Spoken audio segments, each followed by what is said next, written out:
and what significance does where you from have on who you are? All right, so I'm from Philly. We call it the Biddy. Everybody call it city the Biddy for real, but I'm from Philly, um, and I feel like if I wasn't from Philly and I ain't grow up how I grew up, then I probably wouldn't be me. Like completely honest, like Philly it just teach you to be ready at all times. Like What does that mean? there's so much going on. If you're not ready at all times, something can happen to you. If you're not aware of your environment, something can happen to you. If you just out there clout chasing and not being who you are, something can happen to you.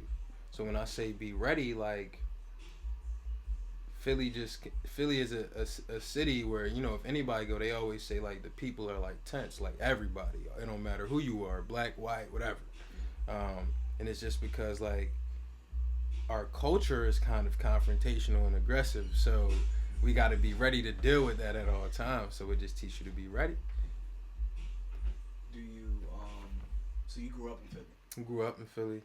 Do you think that mentality or that tense atmosphere that y'all have, do you feel like that affected um, your childhood in a way where you couldn't maybe enjoy it's not the right word, but Yeah, no, yeah, and I think the word I won't. Yeah, maybe enjoy it is not the word, but when it came to being a kid, and still to this day, I feel like that's not a thing in Philly. So like, you see kids nowadays and kids around 13, they like playing Minecraft and they watching Minecraft movies that's about to come out and shit like that. And I had a conversation with them about that too, but it's like we wasn't doing that at 13. Better yet, the average youngin in Philly right now at 13 got a gun and he doing his thing. Whether he robbing, sliding, he doing something. So, or they having sex. I'm saying they like I can remember at 13 I probably knew all the black movies, but not the ones that was appropriate. Like I'm talking about like Fresh. I would say Paid in Full probably wasn't even appropriate at that age. You know what I'm saying? Like Belly, yeah, like New Jack City, yeah. like all that shit that just state prop, like all that shit that's like, damn, should I have really been taking that in at 11 through 13? Probably not. Nah. But that's what we consume, so it forces you to grow up faster. Mm.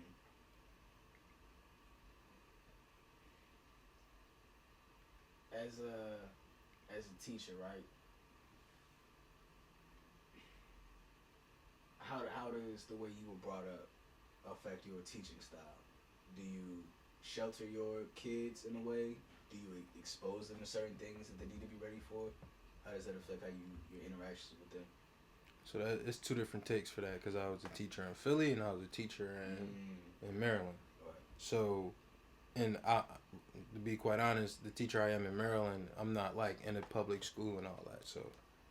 So in Philly, what I found myself a lot being is like a mentor or a big brother, where it's like I know exact. Better yet, my young boys is your friends, the same young as I'm going back to the block with. Mm. So I know exactly what you're going through. So in that situation, I used to try to show him that it's possible to have all this going on, all this negative shit going on, and rise above it. You know, and sometimes it fell short, but sometimes it hit. Mm. And it's easy, like, G Herbo said it years ago, like everybody want to be gangster, but the most gangster thing is to be alive. Like, Mm. so you popping all this and doing all this stuff to risk your life when you being a gangster is feeding your family. Like these young boys don't know gangsters was protecting the hood in every way, feeding them, Yep. walking them to school, walking the kids to school, make sure they cool. Yep. Everything, books, making sure the kids is in their books. Mm. They hustled, so it was still an illegal thing, Yeah. but Gangsters was protectors. Gangsters was the protector of the hood. They made sure the hood was good. Yeah. So nowadays it's like niggas just snaking their homies. It's just not worth it. Like it ain't worth really dabbling into none of that.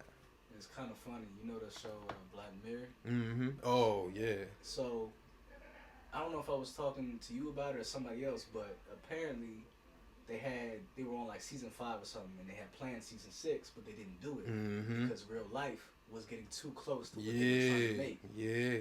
And I couldn't like I didn't have a rebuttal for it. It was like, yeah, like I get it. So I still try to find ways to preserve how life was, whether you want to call it pre-COVID or whatever. Yeah. But yeah, it's hard now. But yeah, no. So I don't think we take a lot of things for granted, and I don't think we value certain things as much as we used to. Yeah, no. And sometimes I hate the fact that I even watch Black Mirror because I really watching it 2017, and I'm like, damn, this shit might really happen. And now it's really happening. It's really happening. But then, and that's what's so funny. So like I just told you how I would teach in Philly. Yeah. So teaching here, where I'm not working at a public school where kids is really competing at every second. You know what I'm saying? I'm at a school where it's lax, and my parents got money, and even if I fail, I might be rich.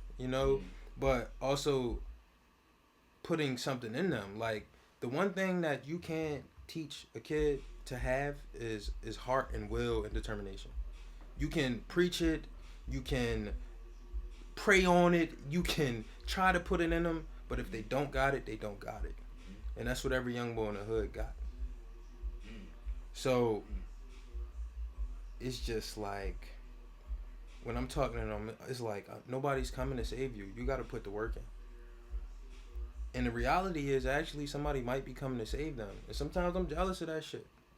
But it's like you got to put the work in to be a human with a brain.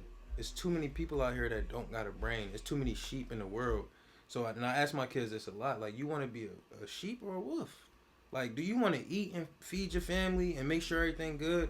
Or you just going to follow the line? Well, they told me I should do this, so I should do it. They told me to go to college, so I went. They told me I should go to school, so I went. But you going to school, you come to school, you in a great situation, and you ain't doing nothing with it. Okay, I'm failing. What are you failing for? It's people that would die to have your spot right now, bro. And that's the one thing I feel like it's difficult for them to understand because they don't relate. How do you going through what you went through as a child or while you was in Philly? I assume that you'd want a different life for your child. Mm-hmm. How then will you instill those characteristics in your child? I think about that a lot, especially like being around a lot of older males and seeing what they want for their kids and how it actually turns out. Like, truth of the matter is, if I, do everything right and I make sure my family is situated, my kid's not gonna have those characteristics. They're not gonna know what it's like to want for something because they're gonna have it. They're not gonna know what it's like to have to work hard because, quite honestly, if I'm working hard right now to get what I want, they won't. I don't want them to work hard. Now, I think about private school versus public school. I think about athletics in the hood versus athletics in the suburbs. I think about a lot of that. Spending time with family that's still in it. Yeah. I think all of that will help them get an idea of what they need, but the only way to really get that out of some people is to put them through situations, and I don't think I would want to put my kids through those type of situations. That's a question I think about too. Like, I myself, privileged, 2-parent household. I went to a private high school, all white neighborhood. Like, I was cool in it. Mm-hmm. I didn't have to take the path that I did. Got you. You know what I mean? Mm-hmm. And I chose this path, and it's something I'm doing because I can't do anything else. Got you. It's not something I'd wish on anybody, cause this shit is hard until it isn't. You know what I mean? And but what I've learned, who I've become through it, bruh, I wouldn't change it. So that's gonna be a cool challenge. Trying to teach my kids, you know, honor, responsibility, dependability, resilience. You know what I'm saying? Respect, all that. So cool. Yeah, I'm gonna tell you a fun fact. I was one of the smartest niggas in the hood. No lie. I kind of chose my route too. I was a learn the hard way type of kid, so I was gonna figure it out either way. And I thought I knew everything, so that was another thing. But I graduated high school at 16. So like, yeah, so like, definitely letting my kids, and also that relates back to like me growing up in Philly, is like I can show you how you can do both. Like when we growing up in Philly, like I talk to the kids about anime and all that stuff, and I'm just like, when I was growing up, you were a weirdo if you did that stuff. The only reason why I wasn't a weirdo because I had good grades is because I did both. Right. I played on both ends, you know. Right. So it's like, I just, you know, to my unborns, it's like I definitely will try my best to instill what makes them a strong woman or a strong man. Without, like, you don't have to grow up on some fucked up shit to understand how to live, you know. So just trying to help them understand how to live, really. Okay. That's a little bit about you. I'm gonna talk more about the music now, and then we should be good. Yeah. So,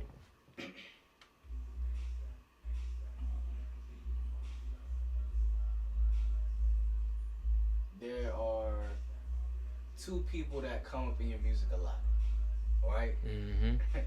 Granny and David. Yeah.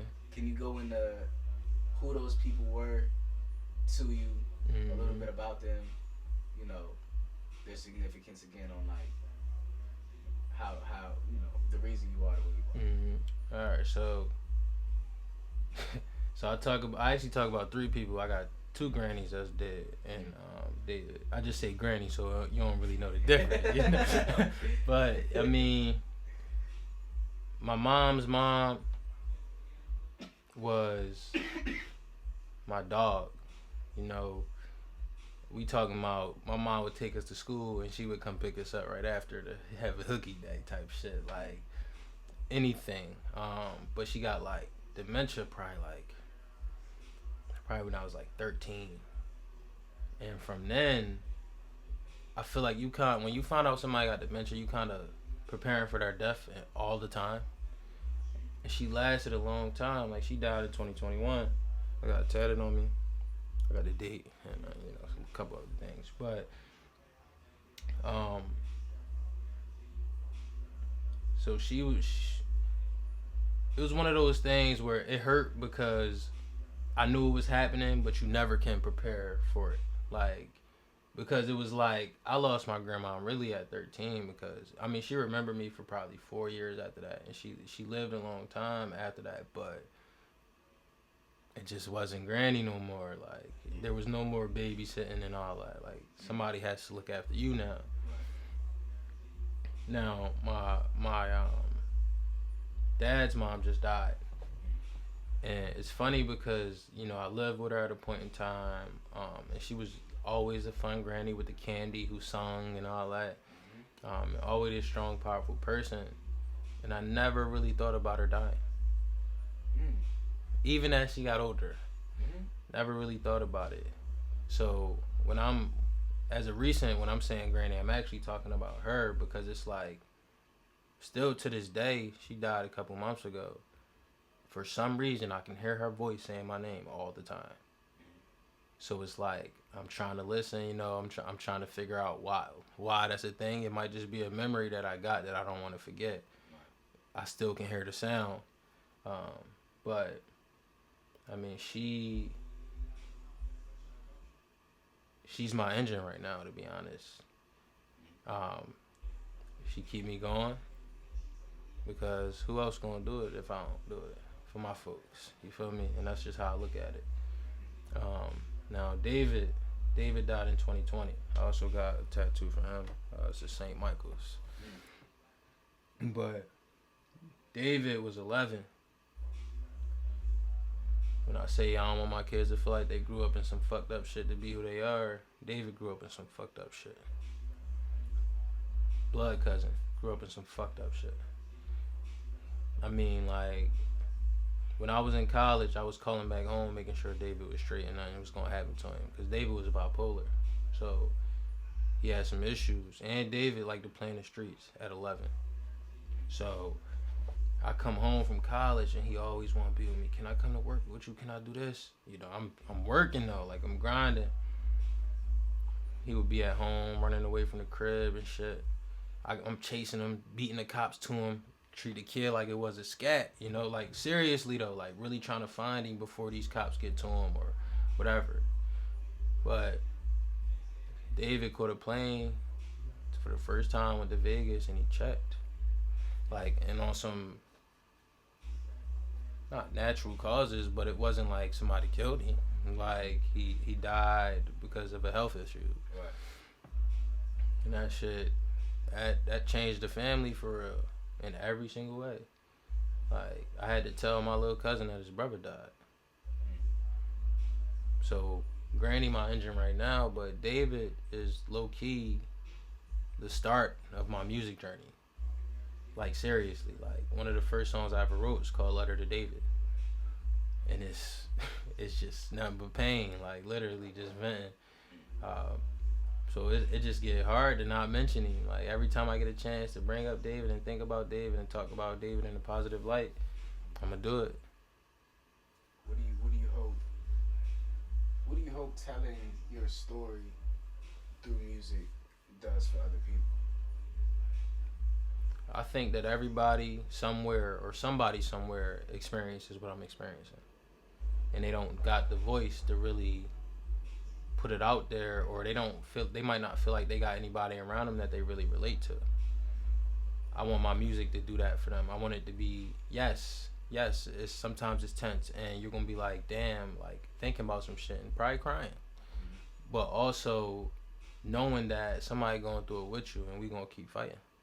So I wanted to shake their bodies up a little bit, give them some chills, and really like let them know, understand that you can be vulnerable sometimes.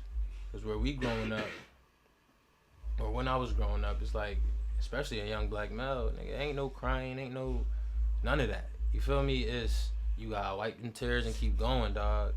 Or you can't cry and you gotta keep going.